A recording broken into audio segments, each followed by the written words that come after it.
The river is rising. And the boy on his shoulders, the one he lifted up laughing, the one who weighed nothing at all, has become heavier than a mountain. Every step drags him lower. The current pulls at his knees, then his waist. He has crossed this river 1,000 times.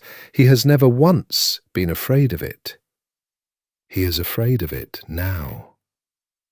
He does not yet know that the child on his back is not a child at all. He only knows that whatever this weight is, it is going to kill him. He had spent his whole life looking for something strong enough to serve. Now it was drowning him. What could possibly weigh that much? For most of history, nobody knew the answer to that question, because for most of history, nobody agreed on who this man even was. Some called him a giant with the head of a dog, a monster pulled out of old travellers' tales about the edges of the map. That image took root in a handful of early manuscripts and spread through certain corners of the Christian world for centuries. But the story that endured, the one carved into cathedral doors and painted across the walls of Padua, the one that gave an entire profession of travellers a patron saint, has nothing to do with an animal's face. It is a story about a man's size, his pride, and the one job he could not finish on his own strength. His name, before any of this began, was Reprobus. It means roughly the rejected one, an odd name for someone who would spend his life trying to be accepted by the greatest master alive. Reprobus was Canaanite by birth, and he was enormous. 12 cubits is the number the old chronicles give him, which would make him taller than a 2-story house. That is almost certainly legend inflating legend, but strip away the exaggeration, and one fact survives every retelling. This was a man built for carrying weight that would break other men. He grew up serving the king of his own land, the way most men of his size and strength ended up serving somebody. But Reprobus had one conviction that set him apart from every other soldier in that court. He had decided early and completely that he would only kneel to the strongest lord in existence. Not a strong lord, the strongest. He wanted to place his enormous strength in service of something that could never be beaten, never be humiliated, never need his protection more than he needed its purpose. So when he heard that his own king was reputed to be the greatest ruler under heaven, Reprobus went to serve him without a second thought. For a while, it worked. The king kept him close, valued his strength, trusted him with real responsibility. Then, one evening, a travelling entertainer mentioned the devil in the king's hall. Just in passing, a throwaway line in some minstrel's song, and the king, without thinking, made the sign of the cross over his own chest. Reprobus watched him do it. He asked why. The king, embarrassed, admitted the truth. He feared the devil, feared what the devil might do to him if he did not protect himself against that name. That single gesture ended Reprobus's service on the spot. If this king, the man Reprobus had assumed was the greatest of all masters, was himself afraid of someone else, then he was not the greatest master. He was just another servant, serving something more powerful than himself. And Reprobus had sworn his strength to the top of the chain, not the middle of it. He left that night. No argument, no farewell speech.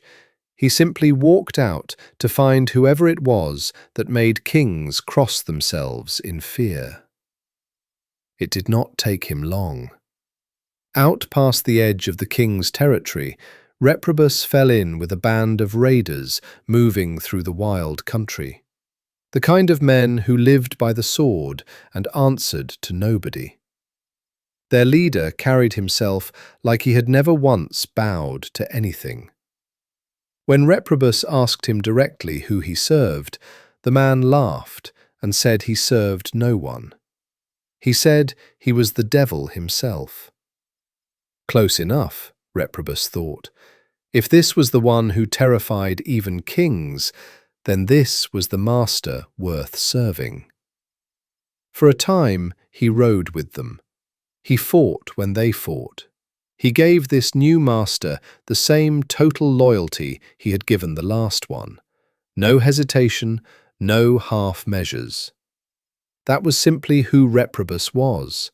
Whoever he knelt to completely. But loyalty like that watches closely. And on the road one day, Reprobus noticed something. They came across a plain wooden cross standing at a crossroads. Nothing ornate, nothing guarded, just a marker some traveller had planted in the dirt years before. And the devil, the fearless raider captain who bowed to nothing, went white. He turned his horse and rode a wide, obvious circle around it, refusing to come within 10 paces of the thing. Lister sponsored asked him why. The devil tried to laugh it off. Reprobus did not let it go. He pushed, the way a man his size could afford to push, until the truth came out. There had been a man once, nailed to wood exactly like that, who the devil could not defeat and could not undo. His name was Christ, and the devil feared him more than he feared anything in this world or the next. Reprobus had done it again, sworn himself to a master, only to discover a stronger one standing behind him in the shadows. But this time, something was different. This time, Reprobus did not walk away disappointed. He walked away with a name. He left the raiders the way he had left the king, without ceremony, and began asking everyone he met the same question. Where do I find this Christ? Most people had no real answer for him. A giant of a man, still dressed for war, asking strangers on the road how to meet God, was not an easy person to help. Eventually, someone pointed him toward a hermit living alone near a river crossing, a man known for his knowledge of the Christian faith. The hermit listened to Reprobus's whole story, the king, the raiders, the cross that made the devil flinch, without interrupting once. Then he began to teach him. He spoke of fasting. He spoke of long hours of prayer, of vigils through the night, of a life spent in quiet devotion. Reprobus stopped him almost immediately. He was honest about it, the way he was honest about everything. He told the hermit plainly that he could not fast. His body demanded food the way a furnace demands fuel. He could not keep vigil. He did not have the patience for stillness. Whatever service Christ required, it could not look like the hermit's own quiet, careful devotion. That was not who Reprobus was, and he had spent too long pretending to serve masters who did not fit him. The hermit studied him for a long moment. Then he asked a different question. What was Reprobus actually good at? The answer was obvious to both of them. He was enormous. He was strong beyond any ordinary man. And nearby there was a river, wide, fast, and dangerous, that travellers risked their lives crossing every single day, some of them drowning in the attempt. The hermit told him, "Carry them. That is your prayer. That is your fast. That is your vigil. Every traveller you lift onto your shoulders and set safely on the far bank is an act of service to Christ, every bit as real as anything done on your knees in a chapel." For once in his life, Reprobus had found instructions he could actually follow. He built a small hut on the riverbank and made it his life's work. Every day, from sunrise to dark, he waited by the water for anyone who needed to cross. Merchants, pilgrims, families with children too small to swim. He lifted every one of them onto his shoulders, planted his walking staff into the riverbed for balance, and waded through water that would have swept an ordinary man off his feet. Year after year, he did this without pay, without recognition, without ever once turning a traveller away. It was, by any reasonable measure, already a good life of service. And it might have stayed exactly that, a strong man doing a useful, humble job, if not for one particular night. A storm had rolled through earlier that evening, and the river was running higher and faster than usual. Reprobus had settled into his hut, the day's work done, when he heard a small voice outside calling for help. A child, alone, asking to be carried across. He stepped outside and found a boy standing at the water's edge. No parents in sight, no explanation for why a child this young was travelling alone at night after a storm. Reprobus did not ask questions. That was not his role.